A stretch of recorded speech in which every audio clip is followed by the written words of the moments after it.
puede nombrar a catálogo que ¿eh? No, todavía para adelante. ¿Qué?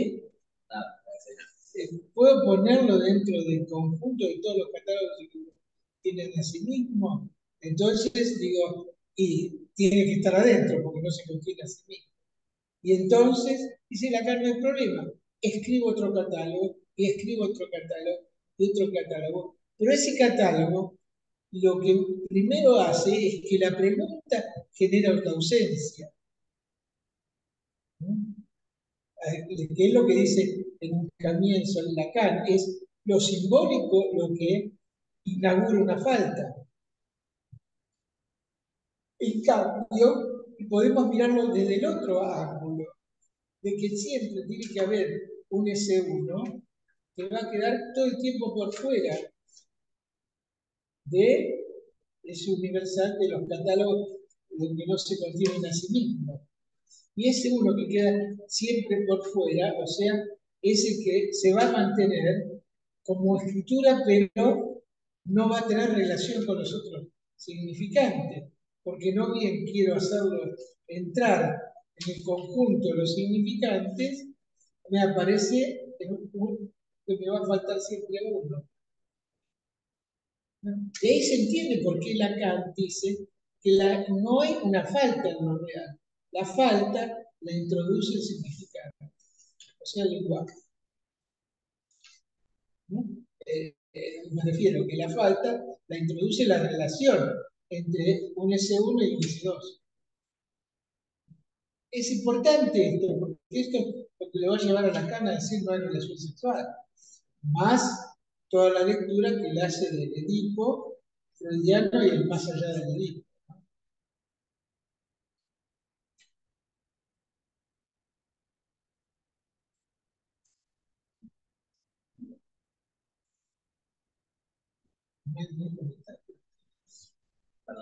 Sí. La idea es conversar, intercambiar. No sé si alguien tiene una pregunta o un comentario respecto a lo que estamos trabajando.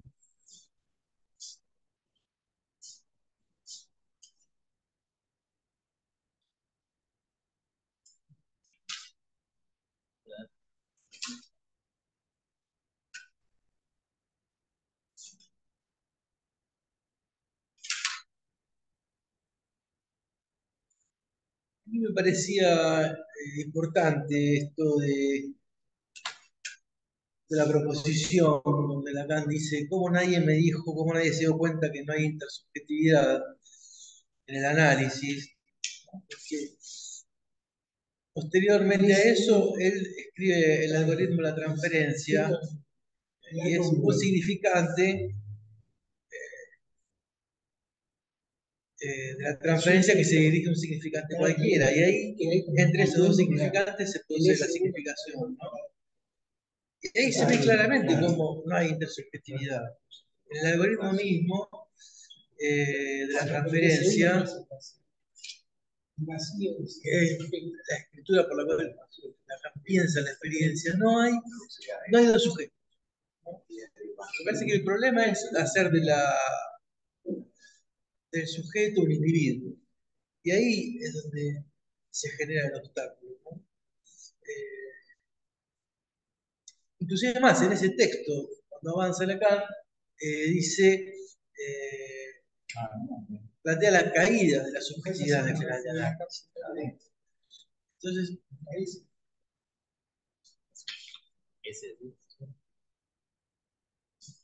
sí, seguí. No, no sé si Gerardo... No, ¿sabes por qué?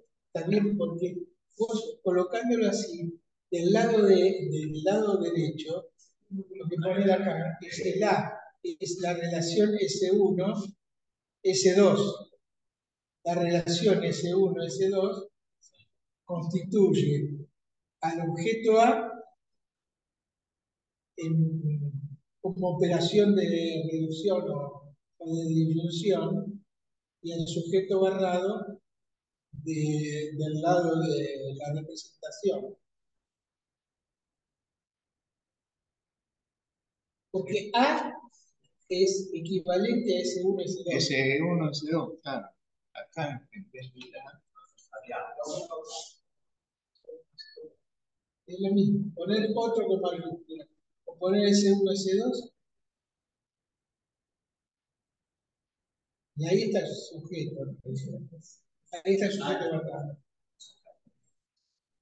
En los círculos de Doppler, como los trabaja en el 11. Ahí S1, S2.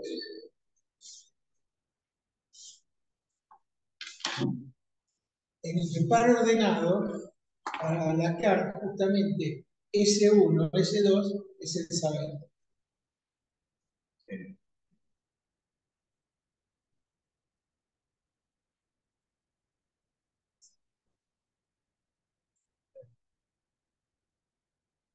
Sí, más que nada pensaba, nada, de vuelta, esto que aparece en la primera clase. El objeto A funda tanto al sujeto como al sujeto verdadero como al otro. Exacto. A ambos, ¿Sí? a ambos les falta. Son encuentros de dos vacíos, ¿no? La, que es la intersección. El hombre, en un sentido, es el agujero en el saber. Por otro lado, es el vacío del sujeto. Claro, dice que en ese encuentro hay dos faltas que se superponen, la falta del sujeto y la falta en el otro, y hace aparecer ahí el objeto A. El vacío del sujeto y el otro no puede dar cuenta. De un objeto. Claro, este tema de esto está relacionado con algo que decía Carlos hoy, el tema de que el analista, porque veamos qué consecuencias tiene la práctica analítica, que el analista nunca debe servirse del sujeto supuesto al saber.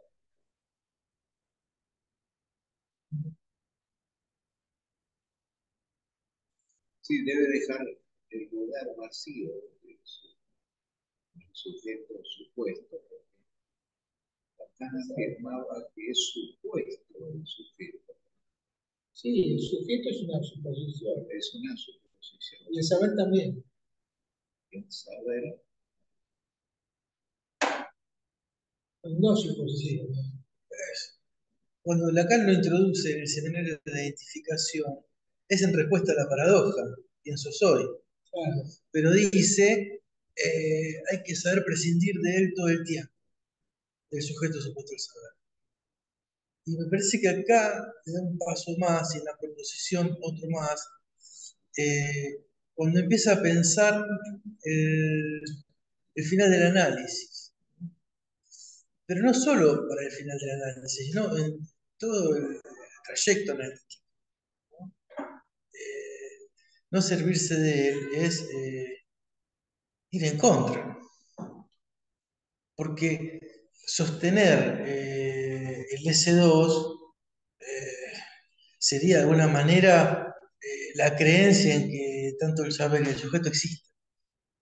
¿No?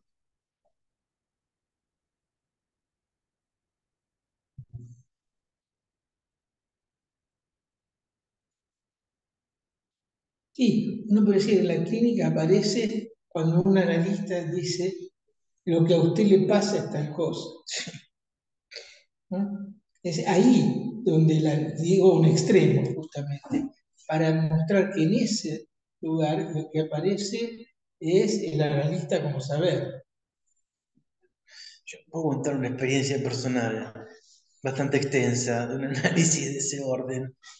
10 años de un análisis, un analista que en cada sesión me explicaba lo que a mí me pasaba, no sé si era analista. Pero los efectos de eso son devastadores, porque te lleva a un delirio un delirio con el conocimiento, pero un sufrimiento muy grande, esperando además cada vez una vuelta más de ese saber. Es una experiencia muy dura en ese sentido, ¿no? Y además, para un obsesivo que creía en eso era, era tremendo, porque es muy difícil desengancharse. Pero no es sin consecuencias el lugar que ocupa el analista en la experiencia. No tiene caso donde dice que tener esto en claro de lo que estamos hablando es para que el psicoanalista no se empodere en el lugar de el sujeto supuesto de saber. Y no haga de eso un totalitarismo. Claro, que no haga de eso, esa es la palabra. Totalitarismo. Claro, que no haga un totalitarismo. Me parece que es importante porque bajar esto, ¿no? a la experiencia misma. Uh-huh. Y si es cierto que hay un paso más, que es el paso que intentamos mostrar con la Lange y el S1 sin relación o que no hay relación sexual, lo que vamos a tratar de ver cómo se construye a partir de todo lo que estamos viendo, que por un lado ya se está viendo, que siempre hay por lo menos un significante, ¿no? Que no entra en relación con los otros. Susana, te Sí. la mano. Susana. Sí. Estás muteada. Ahí. ¿Cómo están? ¿Ahora me escuchan? Sí, perfecto. No, a mí en función de lo que estamos hablando, y lo tenía ya de alguna manera dibujado mentalmente, me queda como, y hago esta distinción entre, por un lado, la falta, que es simbólica, ¿sí? Lo simbólico inaugura una falta, pero el objeto A lo relaciono más con un vacío. Con lo cual, creo que a lo que nos podemos acercar es al borde de ese vacío, como a un cierto borde, ¿no? Algo que lo rodea. Mi pregunta, y me quedo siempre preguntándome, ¿cómo trato, cómo abordo eso que bordea a ese vacío? Aún sabiendo que ese vacío siempre está y seguirá estando. ¿Se entiende la pregunta? Sí, sí. Me parece que la respuesta es la que tenemos que ir construyendo, que es lo siguiente. El vacío es el no hay relación sexual, pero el vacío no deja por fuera lo existente. Entonces, me parece que no hay relación sexual, y es la frase que siempre retomamos de Miller, lo que complementa ese vacío es hay de lo uno, Ilia de Lan. Ilia de Lan, Ilia es hay justamente, resuena eso.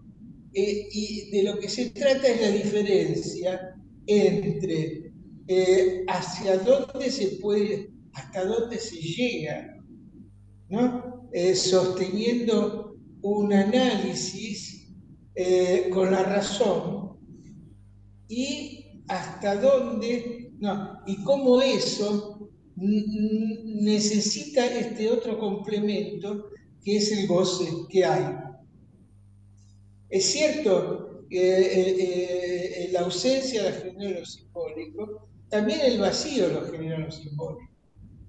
De hecho, hoy Guido recordaba que para los griegos, por ejemplo, no existía el vacío. ¿Cómo era la frase que dijiste? A la naturaleza. La naturaleza aborrece el vacío. La naturaleza aborrece el vacío.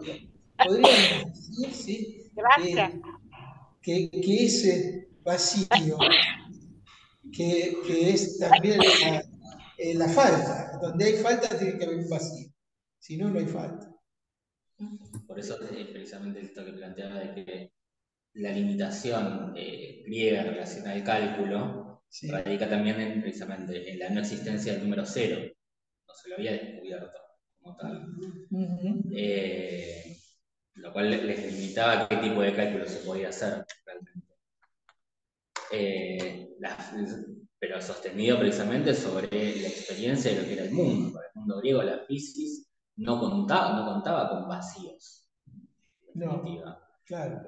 Como la noción de éter, si se quiere, ya existía en aquel entonces.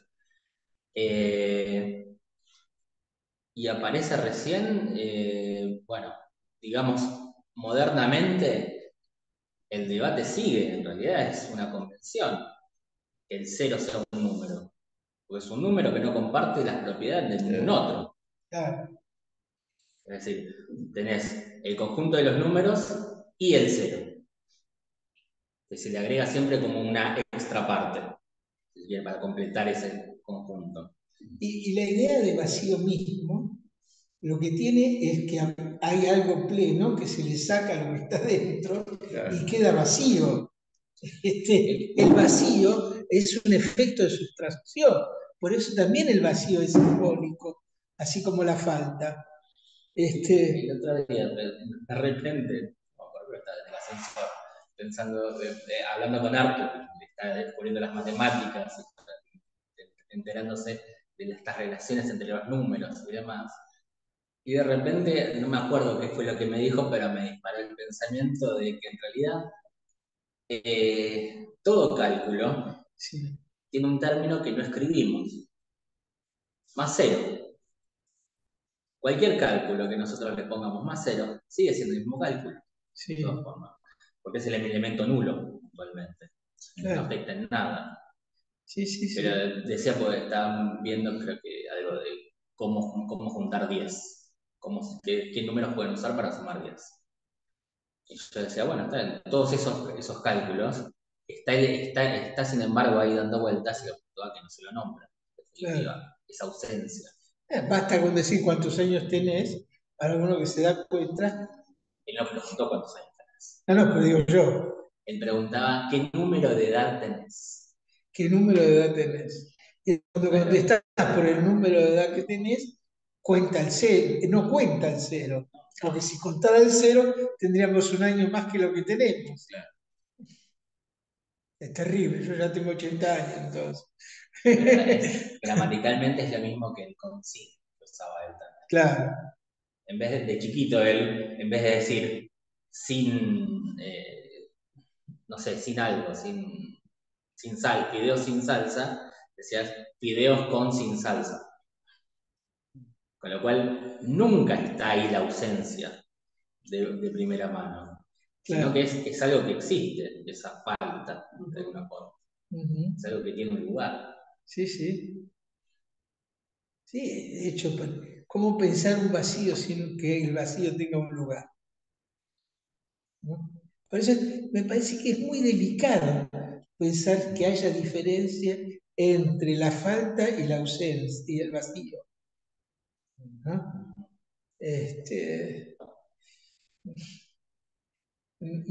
Me parece que es cierto que podemos decir que el vacío es aquello que no se puede inscribir, que es que no hay relación sexual, que es el límite que Lacan encuentra al psicoanálisis antes de haberse dado cuenta que hay algo que existe que es el goce.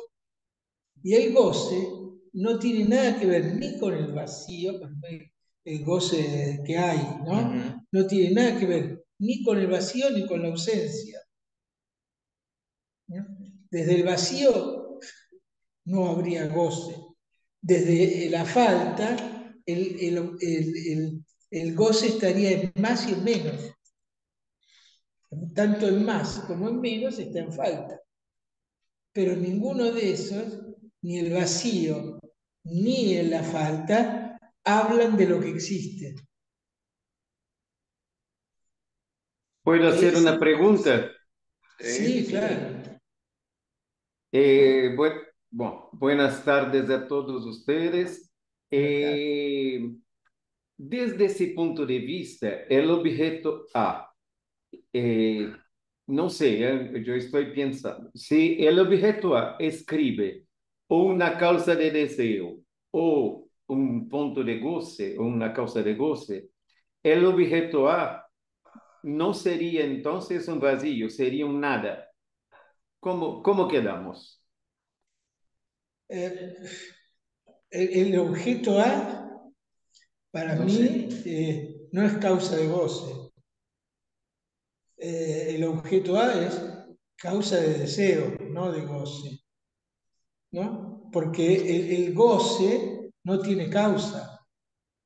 El goce real, el goce que existe, no tiene causa.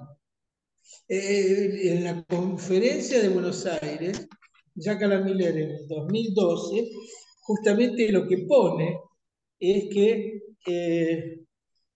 sitúa que este último tramo de la enseñanza, que tiene que ver con el goce real, es sin causa. Podríamos discutirlo un poco más, pero primero me parecería que sería importante aclarar eso, que el goce es sin causa. Por eso el fin del análisis, pensado ya desde la lógica del fantasma, es una deflación del deseo, es el deseo, ¿no? O sea que me parece lo que sí el objeto A escribe, es un fenómeno de escritura, así lo nombra Lacan. El objeto A es lo escrito, lo que da consistencia al otro es escribir el objeto A que lo hace al otro consistente. No sé, me parece que es en principio lo que tendríamos que debatir, ¿no? De alguna forma, elevar el objeto a semblante es lo que está haciendo Lacan cuando sitúa que el pensamiento cartesiano es basura. Y el pensamiento cartesiano es el origen de la teoría del conocimiento, es el saber mismo hecho basura. Una basura que es cierto, es producto de la articulación significante. No sé, me Sí, parece, es un tema delicado, ¿no? sí, hasta ahí yo voy, porque que es basura queda un poco claro, porque para que Descartes llegase a donde llegó, usó la basura desde el comienzo. ¿Eh? Sí, Usó la basura desde el comienzo. Pero cuando llegamos a la escritura del A, esta era mi duda. Usted me explicó ahora, yo estoy de acuerdo que el objeto A escribe la causa del deseo, porque el goce viene del real. Entonces, cuando se escribe en esta letra como causa de deseo, en esta báscula de deseo-goce. sí. Es un tanto por ahí, porque yo tengo una duda muy grande si el objeto A es el semblante de nada.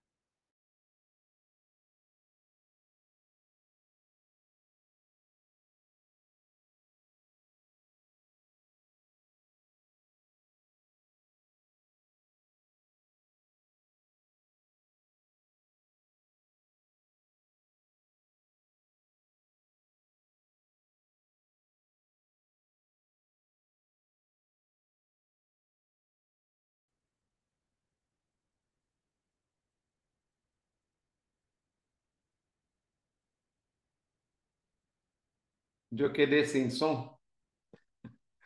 No, se les Anda mal el cayó. subte Layol. Ah, se les cayó el internet, me parece. Ah, sí. Nos identificamos con el objeto A. Decía la escritura. Sí. Decías de la escritura del objeto A. Sí, Sí, ahí dejamos de escuchar. mi duda es si el objeto A escribe la causa de deseo, pero en esta escritura hay un contorno de nada o hay un contorno de vacío. Podría contestarte con el seminario 23, donde Lacan ya no trabaja con espacios finitos, sino con espacios infinitos. De alguna forma, el objeto A como resto corresponde a un espacio finito. Por algo los círculos de Euler que lo utiliza. Este dato es importante. Este dato es muy importante que usted me recordó, que el objeto A es como resto. Él no inaugura cosa alguna, es resto. Claro. ¿No es esto? Claro, sí, no, algo, un paso más todavía. Que Lacan cambia la escritura del objeto A en el seminario 23, en la clase de, no sé si, mira, creo que es en la última o en la anteúltima, y va a agregarle al objeto una S. Objeto, escribiría. ¿Y qué es en francés, no? Esa S que le agrega convierte al objeto en obstáculo, ¿no? Y lo interesante, que tiene miles de resonancias, el convertir el objeto en obstáculo. Primero, a nivel de lugares. Por eso Lacan sitúa el objeto A en el lugar del nudo borromeo, que vendría a ser obstáculo para que nos creamos que hay relación entre lo simbólico, lo real y lo imaginario, mientras que en el nudo no lo hay. Por eso lo pone en el lugar del centro, ese objeto A en el trisquel, donde ahí sitúa el objeto A. Y me parece que tiene montones de consecuencias eso, porque el objeto en sí mismo, como es pensado a partir de Descartes, porque para que haya subjetividad tiene que haber sujeto y objeto, ¿sí? El hacer del objeto un obstáculo es situar que la teoría de la razón, tal como nace con Descartes, es un obstáculo para que podamos, quiero decir la palabra, es una pantalla, para que podamos ver, para que podamos encontrarnos con que más allá de la no relación sexual está el goce como real, ¿no? Entonces, seguir este camino de la construcción del objeto es todo un camino, ¿no? Habría que pensar, porque a partir de Ciro, gracias por tu comentario, porque me hace pensar en si el objeto A, como está presentado en el seminario de la angustia, el objeto A como está en el seminario 11 y el objeto A como está presentado aquí, es siempre el mismo objeto A, o está pensando cosas diferentes Lacan, como cuando es claro que en el seminario 23 sitúa el objeto A como obstáculo. Y me parece que es cierto, que es obstáculo a la modernidad. Un obstáculo también a que haya relación sexual. Sí, o un obstáculo que nos hace creer que hay relación sexual. Lito, ¿te puedo preguntar algo? Sí, también, sí, lo que yo Soy pueda Alicia. responderte, estamos para eso. Tanto tiempo, querido, qué gusto escucharte. No, porque vos sabés que con la pregunta que esta persona hizo recién, Sí, con la sí, vinculación del sí. objeto A con el goce, yo había tenido que preparar esta semana toda una cosa sobre psicosis ordinarias. Entonces había tomado a Eric Loran en el 2006, un seminario que él da de psicosis ordinaria. Y casualmente, ahí él hace un par, discúlpame un segundito, un par que dice, a ver, esta clínica, bueno, tenía que ver. Fue entonces la lectura que hizo Jacqueline Miller después de considerar la pareja ordenada S1-A que un significante no va sin su cara de goce. Bueno, no voy a leer todo ese artículo, pero en realidad ahí pone el S1 separado y el A es el que viene con el goce. Por eso sí creo y escribo a lo que vos estás diciendo, Lito, que el objeto A va cambiando. Y eso es un tema que yo estoy tratando de ver los cambios del objeto A en las distintas, porque acá se trabajó todo un seminario que el objeto A era el goce, digamos, estaba vinculado con el goce, ¿no? Entonces, escuchando esto, bueno, claro, es A partir del seminario 23 es otra cosa, es objet, es otra cosa. Pero el objeto A está relacionado con el goce, Claro. como plus de goce, que es lo que va a escribir en el seminario 17. Por lo menos lo pienso yo así. En el seminario 17, cuando él dice, pone el objeto A como en lugar del plus de goce, es porque el objeto A como tal también es un obstáculo porque hace del goce un valor. Vos fíjate que cuando define en el 20 Lacan el goce, dice es lo inútil, lo que no tiene ningún valor. En cambio, el objeto A como plusvalía, sí tiene un valor, que es un valor de más y menos, ¿no? Es por eso que se eleva a nivel del semblante el objeto A, porque pasa a tener una relación de valor, o sea, una relación significante. En cambio, ese es un tema que tenemos que retomar desde la conferencia de 2014 que ya trabajamos, que es el goce que hay, no es un goce que pueda inscribirse en un más y en un menos. Digamos, cuando Lacan quiere precisar lo real, piensa en el cero absoluto, en los grados Fahrenheit, ¿sí? Donde la hipótesis del cero absoluto es que en el cero absoluto no hay movimiento molecular. Por eso, si no hay movimiento, ahí estaríamos en el Parménides, donde hay el uno. El uno, para Parménides, no tiene movimiento, no se mueve. A diferencia de Heráclito, ¿se recuerda? Es decir, cuando pasamos del cero absoluto, que no tiene más allá, porque no se puede ir más allá de ese lugar donde las moléculas no se mueven. Hay quizá no un más allá, pero sí un más acá. Pero el más acá aparece cuando ese real absoluto empieza a tener un cierto movimiento. O sea, se inscribe en un más y un menos. O sea, si tengo temperatura, por ejemplo, hay un más. Si no tengo, hay un igual. Y si tengo menos, estoy con hipotermia. O sea, aparece ahí esta dimensión que es propia del significante. Ahí Saussure escribe un capítulo sobre el valor para mostrar que en el significante, en tanto diacrítico, hay más y menos. Entonces, me parece bueno, es un punto difícil, como el punto de la subjetividad, como el punto también del saber y el objeto A. ¿No? Si no hay ningún movimiento, no hay ningún saber posible, por lo menos en el sentido diacrítico del significante.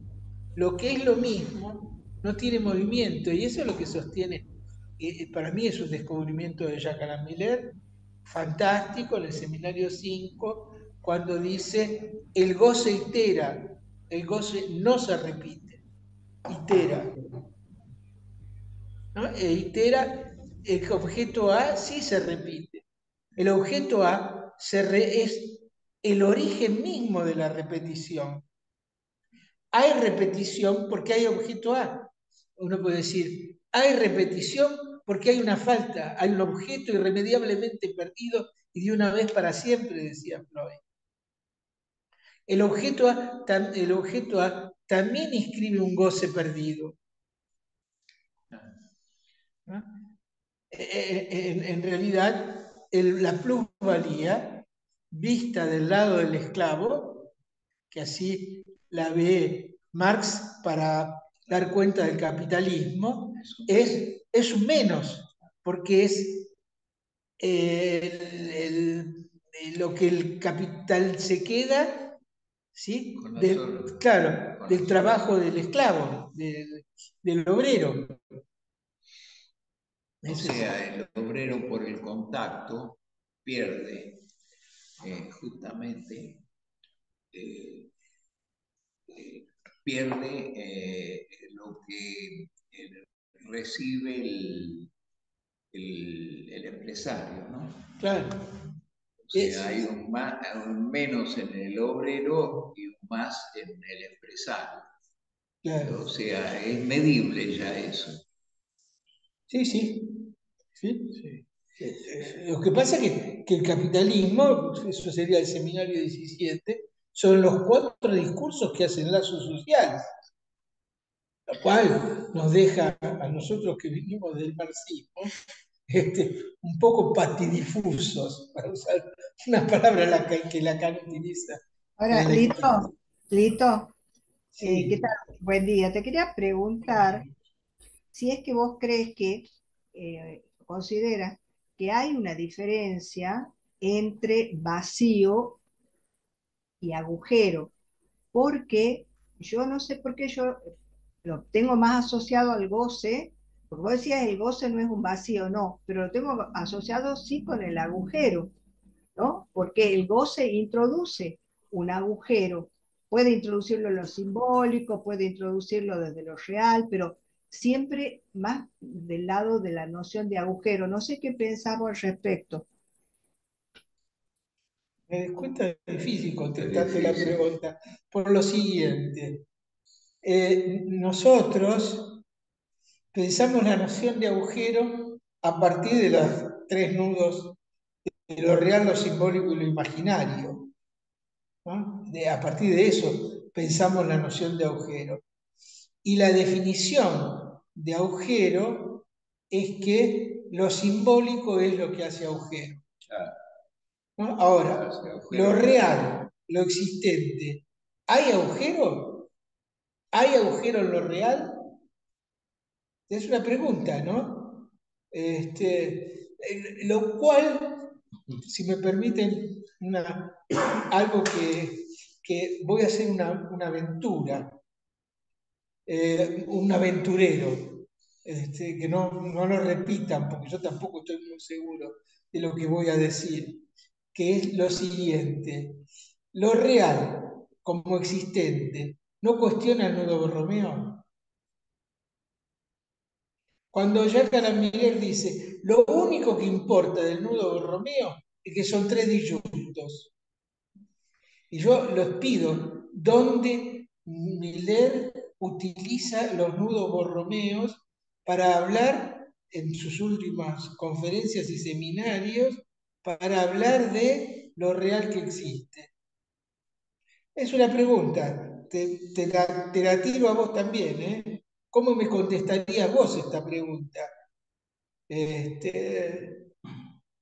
¿No? ¿Sí? La existencia puede ser un agujero.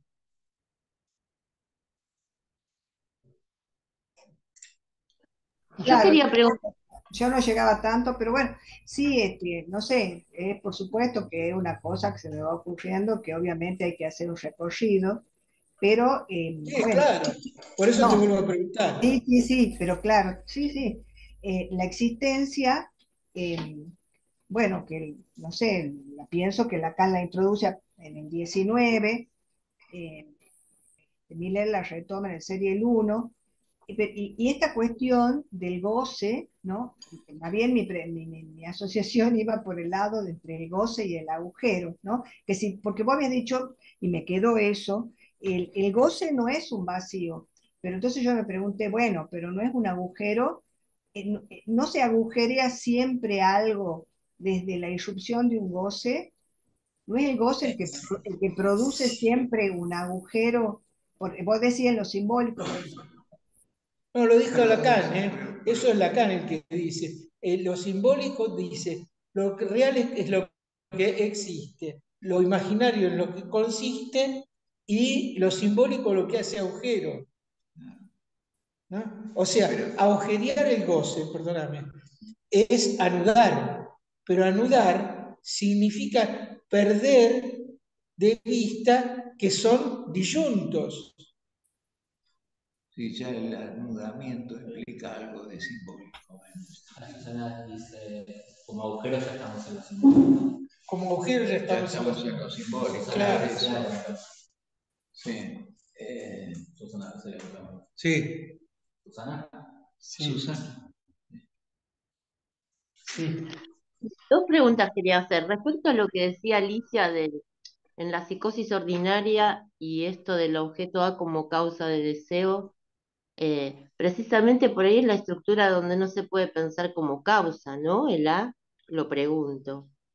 Y la otra pregunta que quería hacer es si este real no agujereado podría pensarse el autismo ahí. Esto se pregunta difíciles, la verdad. Nos deja medios sin saber qué decir. No sé si eso quizás complique más las cosas, pero es lo que venía pensando de la pregunta de Sigel, todo lo que venía después. Yo pensaba si en definitiva cualquier escritura de saber, quiero decir, es decir, cualquier escritura de S2 no se funde en definitiva en la escritura del objeto A. Es decir, si no hay una, bueno, Lacan lo dice, el significante engendra la falta, no la nombra. La gente, claro, no es que nombra la falta, la engendra. En ese sentido, digo, precisamente esto, el problema de pensar si hay más acá, si hay más allá, si hay vacío, si hay agujero. Me parece que el problema ahí radica en pensar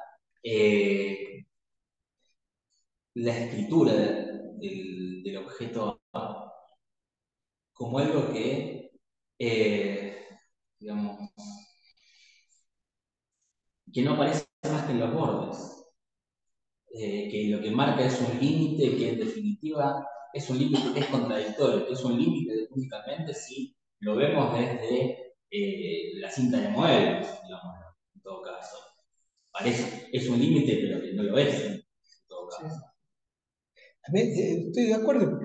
La letra china, que es el ejemplo de Lacan de escritura del objeto A, porque la letra china tiene un valor de escritura, pero también tiene un valor de objeto de arte. Tiene los dos valores. Por eso Lacan me interesa tanto en el seminario de identificación el objeto A.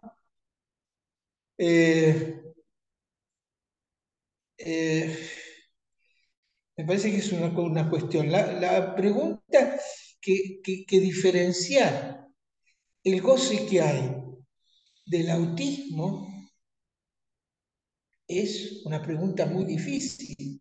De hecho, Lacan y Miller a veces dicen que el psicoanálisis es un autismo de a dos. O sea que le resta posibilidades de comunicación. Que no hay comunicación. A ver, si especialmente un análisis consiste en donde no está en juego el sujeto supuesto del saber. Sí. Entonces, la pregunta, ¿hay alguien que habla? ¿Hay un alguien detrás de eso que resuene en un análisis? Sí. Yo creo que no. Bueno, por lo menos el Lacan lo llama Parlet. Bueno, pero no es un alguien el Parlet. No, el Parlet no es un alguien. No es un alguien. No. No. O sea, es posible que el goce, no es posible, es casi seguro que el goce autista tenga algo que ver en la relación psicoanalítica. Tenga algo que ver en la relación psicoanalítica, que está el autismo del analista y el autismo del paciente. Porque es cierto que el goce real, el goce del cuerpo, los misterios del cuerpo que habla, esos misterios no son transmisibles. No son transmisibles. Pero bueno, genera preguntas eso. No son transmisibles. Y entonces, ¿por qué podemos hablar de pase? Porque el pase significa que hay algo transmisible ahí. Eso iba con el pregunto. Tal vez la resonancia. Bueno, el testimonio, en el caso. Hay un punto ahí que es bastante claro. El único claro que yo tengo en esa cuestión. Porque lo dijo Dixit Jacques Miller, pero que me parece por mi propia experiencia que es así, que es separar el pase del saber. decir, cuando dijo en la conferencia sobre, no, en la charla, en la conversación sobre paz, que dijo que él va a proponer que no haya más, que no haya más el Consejo de Paz. Sí, o sea, y que eso va a ser una sola vez, se puede hablar, porque se agotaría como se agota el chiste, ¿no? Y parece ser que es cierto que el pase pensado desde el lugar del goce que hay, ¿no? Ese pase escapa al saber. Susana plantea, el pase vale también por lo que se transmite sin decir. Sí, pero lo que se transmite sin decirlo no es saber, ¿no? Hoy teníamos la siguiente charla, que estábamos hablando y charlando sobre un texto de Heidegger que se llama Identidad y Diferencia, donde Heidegger toma una frase de Parménides que dice exactamente así: lo mismo es percibir que ser. La traducción que se ha hecho, percibir, se ha puesto entre paréntesis pensar, porque parece ser, según me dijo Guido, que para un griego el pensamiento nada tiene, para un presocrático, no tiene nada que ver con el logos, sino tiene que ver con el percibir. De hecho, cuando nosotros trabajamos el cuerpo vivo, tal cual como lo trabaja Husserl, seguimos ese camino hasta Merleau-Ponty, que escribe la fenomenología de la percepción, ¿no? Y la mirada, ¿cómo es el otro? El que póstumo es lo visible y lo invisible, ¿no? Con lo cual hace pensar que hay un pensamiento que no es lógico, que no es lo simbólico en el sentido de aquello que hace agujero, porque es ese uno, ese dos, que introduce esa dimensión del agujero, el agujero como falta. Un agujero es una falta. Yo puedo meter la mano dentro del agujero porque no está tapado, ¿no? Hay ahí la diferencia que hacen, hay un libro de François Jean que Lacan, que está en castellano ahora, que Lacan utilizaba porque era su maestro no de japonés, de chino. El vacío y lo lleno se refiere a la pintura china, ¿no? Y la pintura china, si ustedes la observan, tiene una característica, que es que siempre se deja un pedazo sin pintar, ¿no? Ahora, ¿ese pedazo sin pintar es un agujero? ¿Es un vacío? ¿No? En esto, bueno, el libro si de... uno piensa la pintura como una totalidad, y ahí el vacío en es parte esa totalidad hay algo que no se pinta. Que no se pinta, pero lo que se pinta es lo que se ve. Lo que se ve y lo que se ve a través de los ojos, o sea, a través de las palabras. No es la percepción pura, ¿no? Como percepción, sino es a través de las palabras, pues tiene una organización. Bueno, es un libro muy interesante ese, de lo vacío y lo pleno, de François Jean, que también escribió una novela bastante mala, sí, sí. Pero bueno, este artículo es muy bueno. No sé, me parece que ahí tenemos una cantidad. Yo recién hoy me doy cuenta, hablando con ustedes, y a través de las preguntas que ustedes hacen, esta relación que yo nunca había pensado. ¿Por qué Miller dice que el valor del nudo no es el nudo, sino es que son disyuntos? Pero el nudo esconde que sean disyuntos, porque solamente me doy cuenta que son disyuntos y corto uno. Si no, no me doy cuenta. O sea, que entraría el nudo como un semblante, como la escritura de un semblante en relación a no hay relación. ¿No? O decir, sería un lindo ejemplo que se me ocurre de cómo el nudo semblatiza lo real en juego, que es, no hay relación sexual y hay del goce. Bueno, acá lo dice, no me acuerdo si acá o en el... Yo no sé si no estoy delirando, como que en este mismo momento me den un poco de alopidol o algo más moderno. Pero acá, no me acuerdo si acá, y no sé si no también en el... de todo tratamiento posible para las cosas. Sí. Decía que precisamente el corte es lo que hace aparecer la estructura.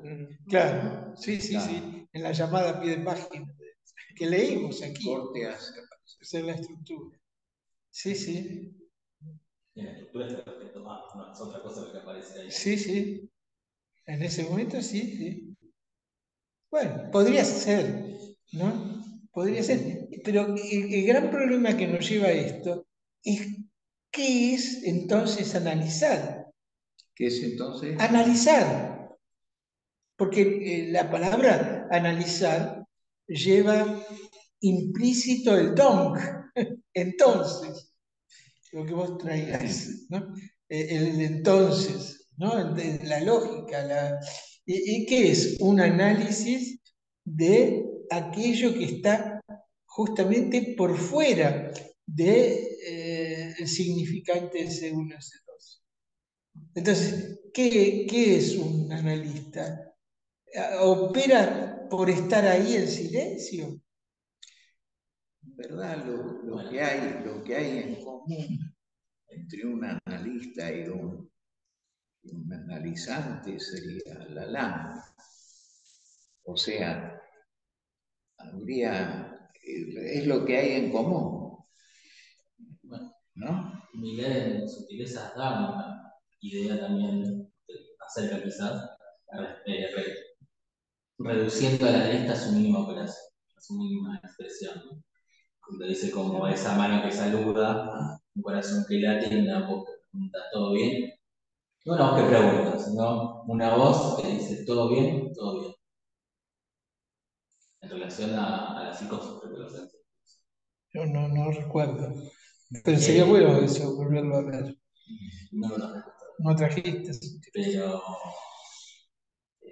lo plantea como esa presencia. Sí, yo te digo, a mí me pasó lo mismo que en el seminario de Miller sobre, ¿cómo se llama? El ultimísimo Lacan. Ya llegando al final de ahí, alguien le pregunta, bueno, pero si yo lo sigo a usted, ¿qué queda del psicoanálisis? ¿No? Y parece que esa pregunta le impacta a Miller, no es cualquiera, porque eso es lo que a mí me da cierto vértigo a veces cuando digo estas cosas, ¿no? Porque me dejan la pregunta, y entonces, ¿qué hay del psicoanálisis? ¿No? ¿Qué hay de esa práctica que, por otro lado, estoy convencido que es lo mejor que nos ha podido pasar en el siglo XX y en el siglo XXI? ¿No? Si hay algo que me parece que ha sido importante, ¿no? Que ha sido lo más maravilloso que ha construido la humanidad en el siglo XX, yo estoy convencido que ha sido el análisis, por mi propia experiencia como analizante. No estoy hablando como analista, como analizante. Yo sé que con el análisis pude no liberarme de la angustia, pero sí no vivir atormentado. ¿No? Y les voy a decir que, como muy neurótico que yo era desde el análisis, y sigo siendo, había probado de todo. Nunca drogas, porque nunca fui de drogas ni alcohol, porque nunca me interesó ni las drogas ni el alcohol, pero sí de la psiquiatría, para poder liberarme de esa angustia. que solamente me la pudo liberar el psicoanálisis. Y el psicoanálisis es maravilloso, ¿no? Hay que sostener la escuela, es porque hay que sostener el psicoanálisis. El psicoanálisis, si no, va a tender a desaparecer, a ser absorbido por uno de esos discursos que son los discursos de semblante, ¿no? Como puede ser ahora, creo que eso es bastante claro, el discurso universitario, ¿no? Y por eso es casi una cruzada, ¿no? Bueno, ahí lo que estamos sosteniendo acá me parece que precisamente es poner en cuestión el lugar del saber. En cuestión del lugar del saber, sí, sí. Bueno, por lo que Lacan nunca dejó a Descartes, en el sentido de que lo tomó como referencia. Tal vez el cuestionamiento sobre el saber. Sí, sí, para ir en contra del cartesianismo. Claro. A mí me parece, perdónenme, pero me parece que Lacan estuvo muy inspirado en Heidegger, ¿no? Y muy inspirado, bueno, por algo el filósofo de Freud fue Schopenhauer. No sabemos si leyó a Hegel, pero se sabe claramente que sí estudiaba a Schopenhauer, ¿no? Que justamente es el que comienza a romper con la forma de pensar cartesiana. Ahora, ¿hay algún otro comentario tan livianito como los que vienen haciendo?